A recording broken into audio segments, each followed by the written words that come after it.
आज भी जब मैं उस रात को याद करता हूँ तो मेरा रूह कांप उठता है। दोस्तों, यह कहानी है सन 2012 की, जब मैं एक कॉलेज का छात्र हुआ करता था।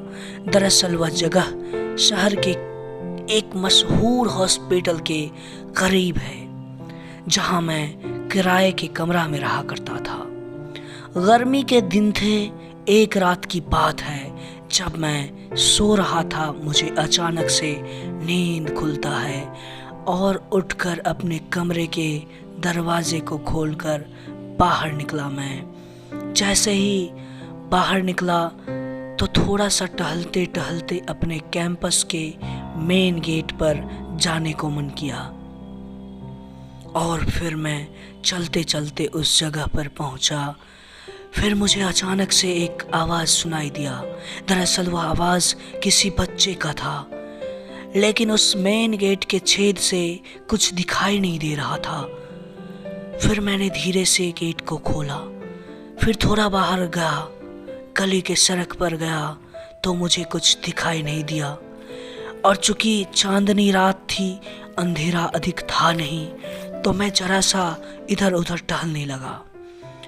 पीछे अचानक एक छोटा सा बच्चा, महज 5 वर्ष का, वो मेरा उंगली पकड़ने की कोशिश करने लगा।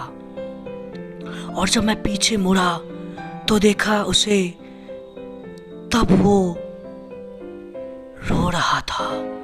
फिर मैंने पूछा, क्यों रो रहे हो और इतनी रात तुम यहाँ क्या कर रहे हो, यहाँ क्यों घूम रहे हो अकेले? लेकिन वह बच्चा कुछ जवाब नहीं दिया। फिर मैंने उससे पूछा, तुम्हारी माँ पापा कहाँ हैं? फिर उसने अपने उंगलियों से इशारा करते हुए मुझे वह जो कुछ भी दिखाया मेरे पसीना पसीना होने के लिए पर्याप्त था। उसने मुझे अपने उंगलियों से इशारा करते हुए दिखाया तो मैंने पूछा कि उस लॉज में तुम्हारे माँ पापा हैं क्या?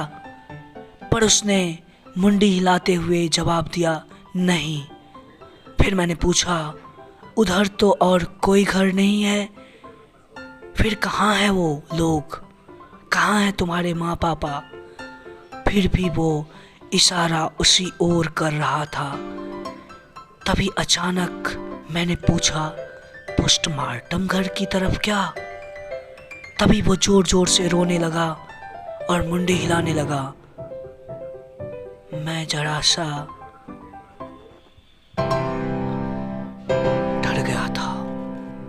आखिर इतनी रात कोई शख्स अपने बच्चे को ऐसे कैसे छोड़ सकता है?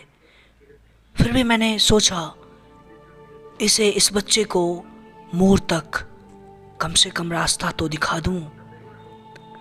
लेकिन उसके बाद जो कुछ भी हुआ, रूह कांपने के लिए पर्याप्त था। जैसे ही एक कदम बढ़ाया, बच्चा अचानक से कमर जितना ऊंचा हो चुका था। जैसे ही अगला कदम बढ़ाया, वह बच्चा और भी बड़ा हो चुका था। अब तक मैं पीछे मुड़ चुका था और उसने मेरे उंगलियों को जोर से पकड़ लिया था। मेरा हालत इतना खराब था कि चिल्ला भी नहीं सकता था। तभी मेरा दोस्त मुझे ढूंढते पहुंचा और फिर अचानक से वह बच्चा भी गायब हो गया। जब मैंने उसे सब कुछ बताया तो वह मुझ पर गुस्सा करते हुए कहा, यहाँ हर रोज सैकड़ों लाशें आती है, आपको बाहर निकलना नहीं चाहिए था।